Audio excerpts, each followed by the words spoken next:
Peace, King. How you feeling? Can you hear me? Can you see me? I can see you. I can hear you now. How y'all doing, man?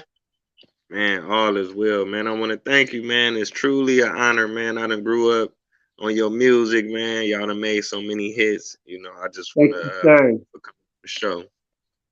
Thank you. Hmm. Yes, indeed, man. I stole my son's mamba candy from me. Oh, From what you him. got to I'm about to choose? munch a little bit too. Right, right. That's how it be. Let's see. So I ain't yeah, gonna man, hold it's an you up. honor and a pleasure to talk to you guys, man. Thank you for your time. Oh yeah. Likewise, man. I'm gonna get right into it. Some of the viewers they may not recognize you. Let them know who you are and definitely where you from. Okay, my name is Rico from Sons of Funk, and we the guys that brought you. I got the hookup. And pushing inside you. And shit, let's see, the list can go on forever. I miss my homies. We produced so many other songs, that was on No Limit. Like I used to just give Pete batches of 30 songs, and he would just pick through them. A lot of times my name wouldn't even be on the songs, but I just help out, man. We was a team. Wow, man, that's phenomenal. So, were you guys writing, singing, and producing? Writing, sing. We actually, what people don't know what is that Sons of Funk, we were part of Beats by the Pound. I mean, the minute we signed, we was Beats by the Pound.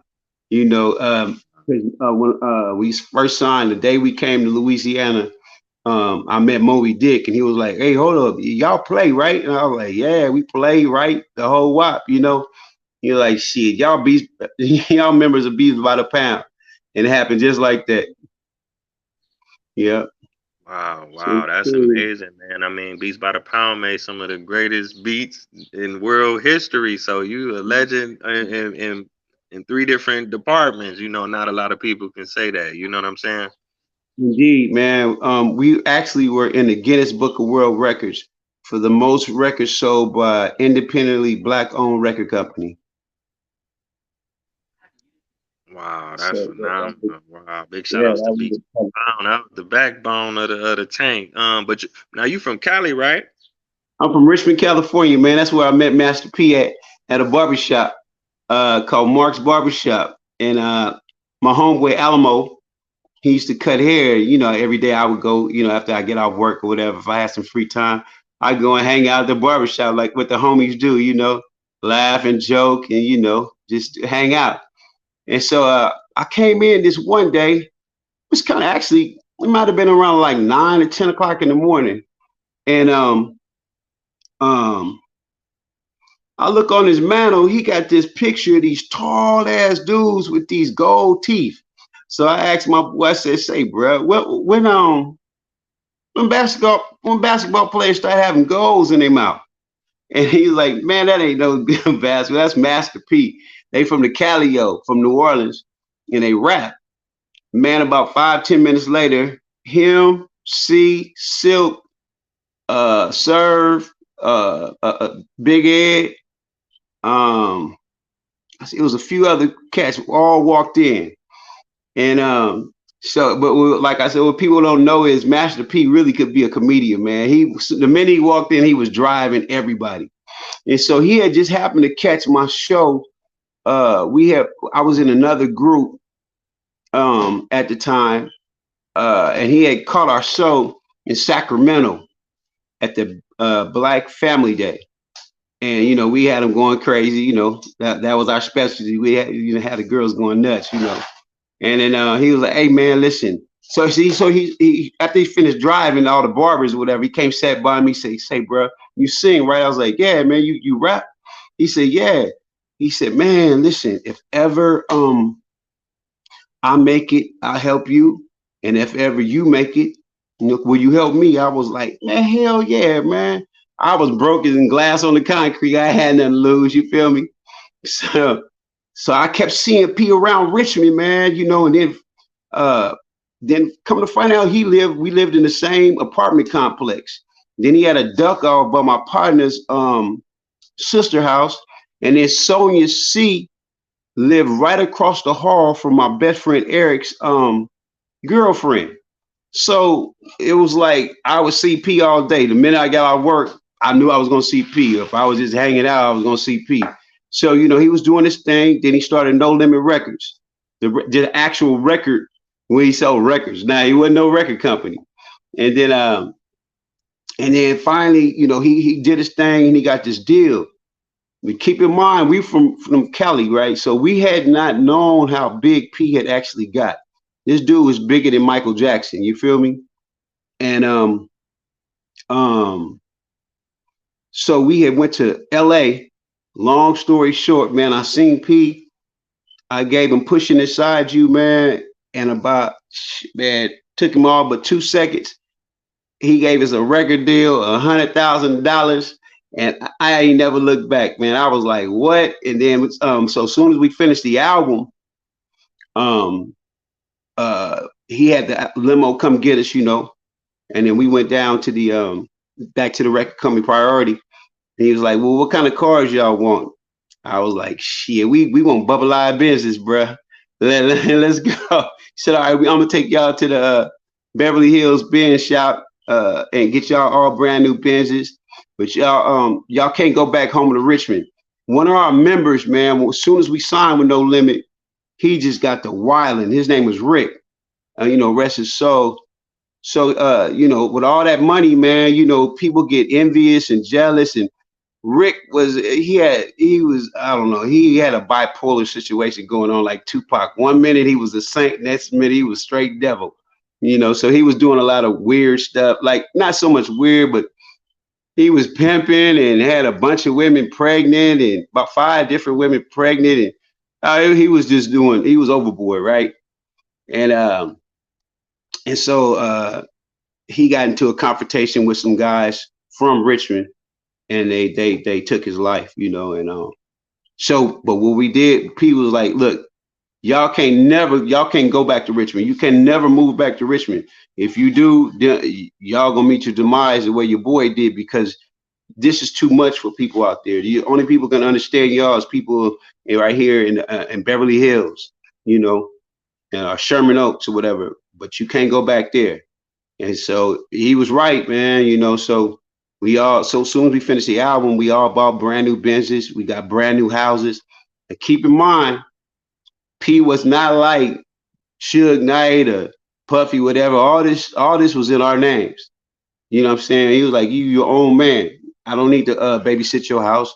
I don't need to own your car. I got plenty of cars. I got plenty of houses. This yours. And man, I never looked back, bruh. It's been a success ever since. Wow, wow, that's amazing, man. Big shout out to P. Big shout out to Richmond. Big Ed, rest in peace. Man. Indeed, man. Indeed. I wanted to touch on something. Now, you grew up in the Bay Area. Who were some of your influences? Because that's like a hot High spot for some five, creative man. artists. Lenny Williams, In Vogue, Tony Tone, Tupac, even Master P. Beats by the pound. You know what I'm saying? You touched on a bunch of people I know. Tupac, my brother and Tupac was good friends. My brother lived up. Did you ever see the movie about Tupac? Remember the dude Tron they was talking about? That's my first cousin. The real guy is Antron Gregory, Gregory, and that's my first cousin. My brother and Pac was tight. Tony used to be our backup band. Remember that when I tell you Pete saw us in Sacramento? That's when Tony was our backup band. And In Vogue, Tommy and Denny. Let's see who else. Jay King. All them my homeboys. I know them personally. We all know each other well. Yeah. E40. Shit, he used to live around the corner from me. And when I lived in Lawler Ranch. Mac Dre, rest in peace. Bay Area. Mac Dre, man. Let's see who else. Mac Mall. Yeah. This can go on, man. We all, and it was just couple of studios. We always end up at the Grill Studio. We end up at Pajama Studio or Blind Joe's. Now, if you go to any three of them, you're gonna see somebody that's now famous. Like Frankie Beverly. He used to be at Blind Joe's studio, man. I knew him. You know what I mean? I know his his wife. She used to be a news anchor on Channel 4. And so, it's like we all know each other, man. The Bay Area is big, but it's also small when it comes to the music game. That's Me and what's up. Raphael Sadiq is like Okay. this. Oh And yeah, my Zion. boy, Yeah. you remember Mob Music with E40 of them? And Yeah. let's see, Sam Bostic, and it was Mike Mosley. Me and Sam go back to the 7th grade. We got our first record deal when we was 13 with Motown. So we like, what I'm saying, we've been doing this, man. We've been doing it for a long time. hmm I Man, mean, let me but ask you. not Yeah. just on those small level. We got our first record deal with Motown when we was 13. So we've been on a high level for years, man. God just blessed you because we came from the funk. You know what I'm saying? There was certain levels you had to be on if you wanted to make it in the music industry, especially coming from the Bay.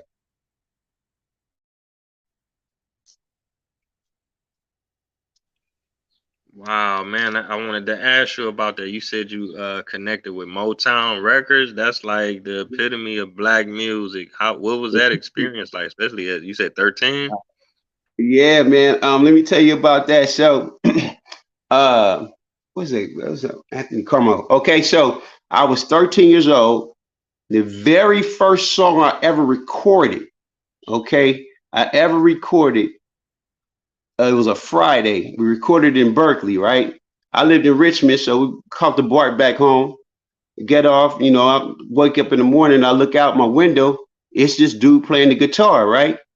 Older cat. So I played the guitar. So I went over there and he was like, damn, bro, I said, let me play your guitar. He was like, all right. So I'm playing it. He was like, oh, you funky. You funky for a little dude. I said, hey, man, you want to hear my song? He said, you write songs too? I was like, yeah, man, I write. So I gave him a cassette, right? He popped the cassette in. He was like, this ain't you. Now, this guy's name is Anthony Carmichael. This dude, people lived in my neighborhood. Anthony Carmichael produced Lionel Richie. I had no idea who this dude I was talking to. He was just some cool dude playing the guitar, right? He was like, look, man, what I want you to do is go home. I'm gonna have Anna Gay Gordy, which is Barry Gordy's sister, Marvin Gaye's wife, call y'all and hook you up with Motown. And sure enough, man, I went home about 10 minutes later. It was Anna Gay Gordy on the phone. The next weekend, we was in Beverly Hills, man, on Outpost Drive. That day, I met Marvin Gaye. But I told him, this is what I said, Marv, it was a pleasure meeting you. However, man, I got to meet Mike, man. I'm a huge, huge Michael Jackson fan, right? Huge Prince fan. And oddly enough, I never met either one of them personally. Um, I met Michael Jackson's mom, and I just told her how wonderful I thought she was and how she raised her kids. Um, all my homeboys played with Prince. My boy Miko Weaver, he's like my mentor. Uh, he played with Prince, Raphael Sadiq, uh, uh, Tim, Christian. All of my homeboys played, but I never got a chance to meet them. You know, God rest both their souls. Yeah, rest in peace to them Mhm. kings for sure. Especially Marvin, man. You got to meet him. Yeah, that's one of I my mean, favorites. Marvin, man, I hear he was rolling too. I said, Marvin, I love you, man, but check it out. I got to. He was like, well, I'm sure you about to meet him, man. You guys are with Motown, and so I got a chance to meet some other cats like uh, who not what's the little light skinned dude's name? You get old, start The forgetting folks' bar. names. The Bars. I'm an Elder Bars, man. I had wrote this song called Breathe that was in the movie Last Dragon. So I'm really telling you how old I am, right? So, That's but I was major. young though. But now keep in mind, I was only like now I'm about like 14, right? And so Elder Barge taught me this cool little trick on how to write songs, and it speeds up the process like this. And so he taught me a lot, man. I learned a lot from etiquette.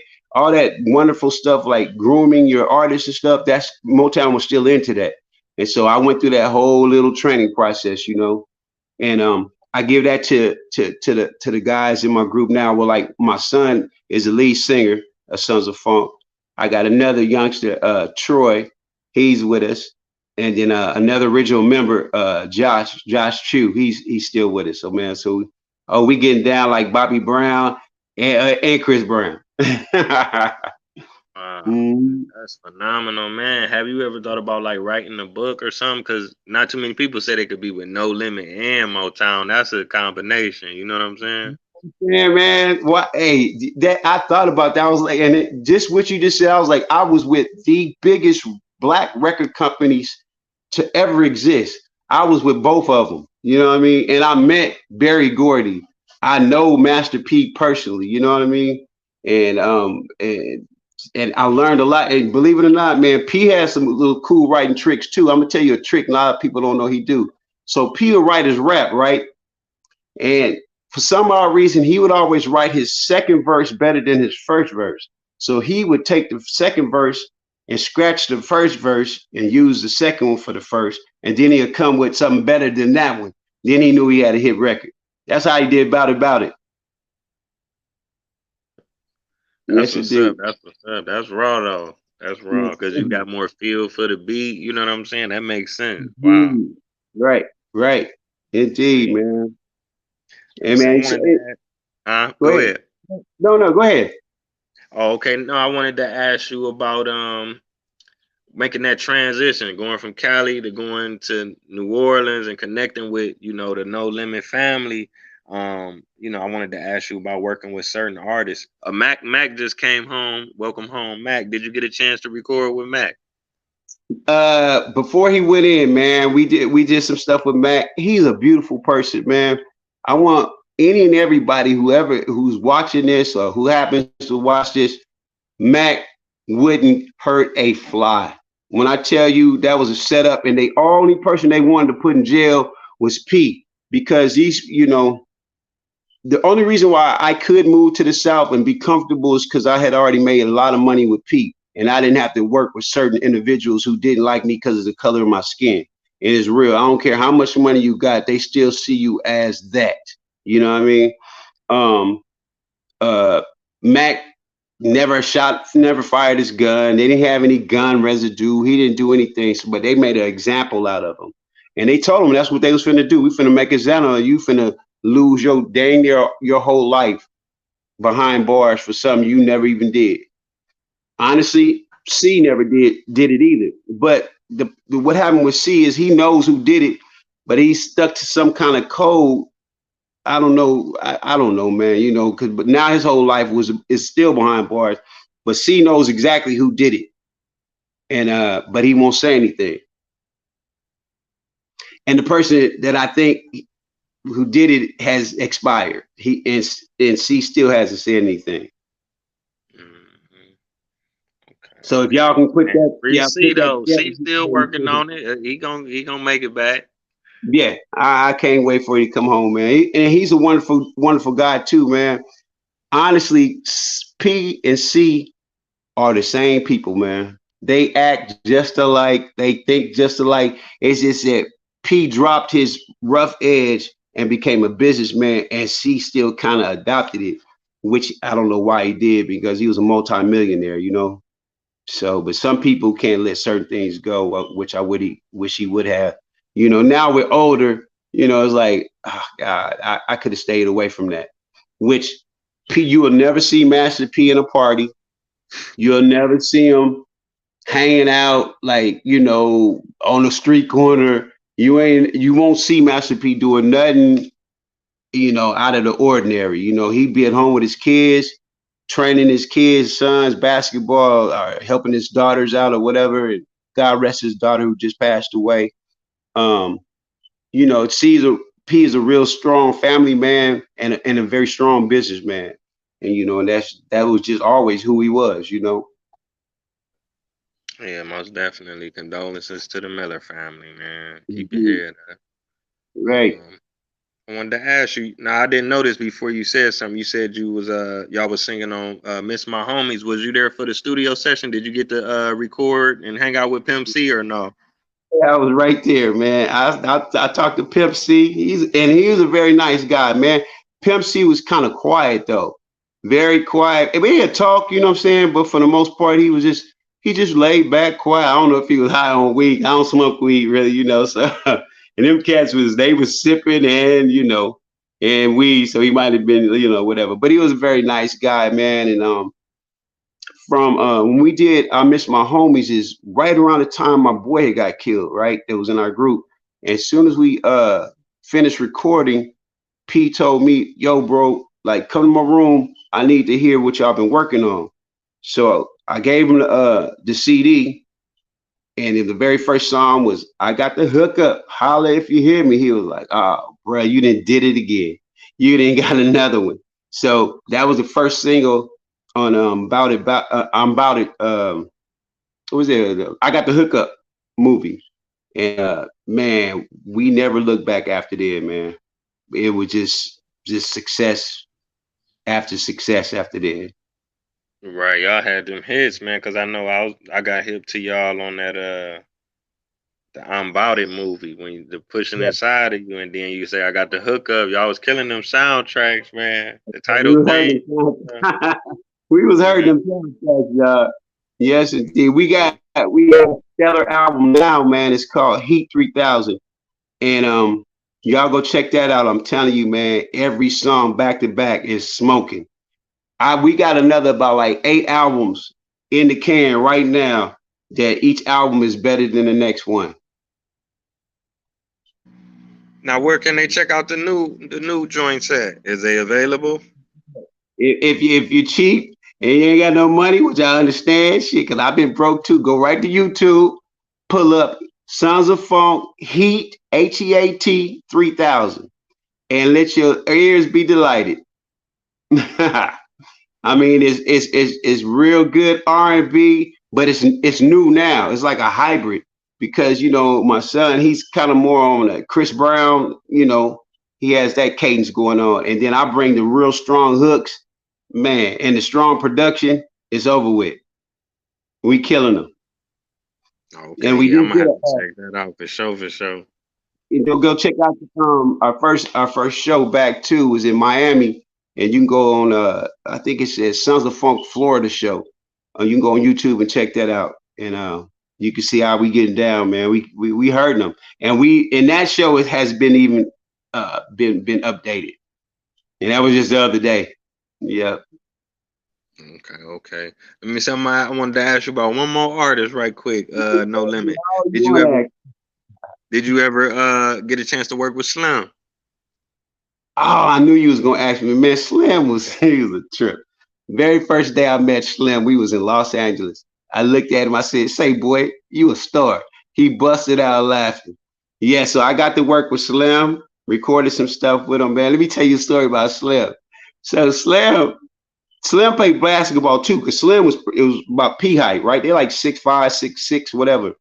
And so around about 12 o'clock, Slim would get hungry and he'd be needing, his little weed or whatever. So he'll duck off, go put a ski mask on, and rob P and all of them. And they were like, Slim, we know this. No, it ain't me. And then they call this the Slim pocket over here. And this is where you keep your other money. And then there you go, man. They're going to do your thing. So he go take care of a little business, come back, and go hoop some more with them. Oh, they had me rolling when they used to tell me stories about Slim, and he wasn't denying it either. You know, them cats are some funny dudes, man. Wow, wow, man. I just want to salute you, man, because you took me on the whole spectrum of music, going Oh from yeah, man. Motown to Bay to No Limit to Slim to Yeah, P to yeah, Marvin Gaye, bro. That's yeah. phenomenal. And I've been blessed, man, because like now that you say it like that, I don't take it for granted, but it's like, dang, I really have. I was really with the greatest, the great. I was with Marvin. I was in the studio with El DeBarge, my homeboy Don Boyette. played bass for Michael Jackson. I'm telling you, I mean, these cats are phenomenal, man, that I know personally, you know what I mean? And they played with me on different projects, you know what I mean? My boy Sam Bostic, he produced E40, Tupac. I mean, it's shit. He did some stuff for P. You know, um, I know a lot of people, man. What's the big tycoon that does? He has insurance, but he also has stock. White guy. What's his name? You know, when you get old, what's that guy? Warren Buffett. Warren Buffett. I met him when I was 19. I didn't know who he was. I had the slightest idea who Warren Buffett was, man. My homeboy Alamo again, the one who cut hair, he had won this he won this contest. You probably too young to remember. It was this thing called a pet rock. And these dum dums in California was buying these rocks, dog. This dude put some eyes and a mouth on it, and he called it, and he put it in a box, and he called it the pet rock. And he made millions of dollars. And so rap was just coming in, right? And he won the rap contest. So one of the officials was Warren Buffett's son, Peter Buffett. And so we was messing with him. We didn't know who he was, man. Just this white dude, just do, you know, just he was cool with us. We was cool with him. He's like, hey man, I like y'all, man. Why don't you come over to the house, man? Me and my dad be over there recording. We was all right. So he lived in San Francisco in the Diamond District, right? So I was like, damn, bro, what kind of money you got? You live in the Diamond District, you know? So we get over there. I was like, dang, this your house, Playboy? He was like, yeah, yeah, yeah. So we go downstairs. Warren Buffett's sitting behind the board. You know, old, he was a little older. And you know, we was messing with him, clowning him, you know. And he told me that he said, Rico, you're gonna be very successful, man. He said, the things that you talk about are things that my friends and I talk about, and you don't even know what it is that you be saying. So he said, with that alone, I know that you're gonna be successful. With two things I want you to get into. I already know you're gonna make it in the music industry. Two things is insurance and real estate. And I did all. And I made a insurance, real estate, no, and learn about investment, you know, stocks and everything. And I did. And I made a killing, man. You know, when the Wow. housing boom went bananas in Los Angeles, I think I sold my house all close to $1 million. Came to Baton Rouge where $1 million was almost like $7 million, and I've been kicking it ever since, man. So again, thank God for Master P. You know, and that's Yeah, how big shout out to Warren Buffett for dropping that gem on you, man. And you I did. still doing your thing in the music. That's what's up, man. Thank you, man. Indeed, man. Indeed. So I And just want I want to thank everybody for tuning in, man. It's been a great episode, man. I'm gonna go back and check out some of the old cuts and some of the new cuts. Let them know one more time where they huh? can check out the new music. I said, let them know one more time where they could check out the new music at. Go right to YouTube and check out Heat 3000 Sons of Funk. I'm telling you, you ain't gonna be right after you hear it. You be like, now this is where R&B is going. And we banging them, dog. We got shows coming. I think we're gonna be in New York in October. We in Mississippi in a couple of weeks. August 27th. August 27th. We was just in Miami, and more shows are flooding in, and it's getting bigger and better. I'm also acting, man. I've been on a lot of TV shows. I was just on Queen Sugar. I was I'm in this new movie called Collide, Divine Intervention. So it's really about time travel, right? But it starts in 1836, and it's the guy in my group, Troy. He's like as a slave, right? And he was about to be sold, and then this young lady was in the store, and this slave master was sexually harassing her. So she pushed him down. He runs off the auction block, and they run. And what is about to happen is called mata, and it's like a African spiritual time travel, right? and they collide into each other, and this big blue light happens, and they end up in 2022 on Southern football field. And so that's when I come in, and I'm Cliff Jack, the security guard, and it's kind of funny after then. But it takes you on a journey, man, about life and equality amongst all of us. You know what I mean? Um, and then Yes, also I just did another movie with Forrest Whitaker, the what is it, the biopic of George Foreman. So I've been doing a lot of good. I just did the Burial with Jamie Foxx. I've been doing a lot of stuff, man. wow, wow, Oh, man. That's, one more thing, one more break. Well, I mm-hmm. did a movie. I just did this one too. It's called the what is it called? Kidnap with my homeboy Glenn Plummer. Y'all remember OG Bobby Johnson? He from Richmond, California too. So it was like a reunion, man, family reunion. Seeing my own homeboy, you know, and he was like, "Who would have thought two boys from Richmond doing what we doing now?" Now, I was like, you know, we had dreams, bruh, but we kept after them, you know. Indeed. Man, that's dope. You truly are an inspiration, man. So I always want to thank everybody for tuning in. It's been a phenomenal episode. So until next time, family, peace. All Peace. right, peace.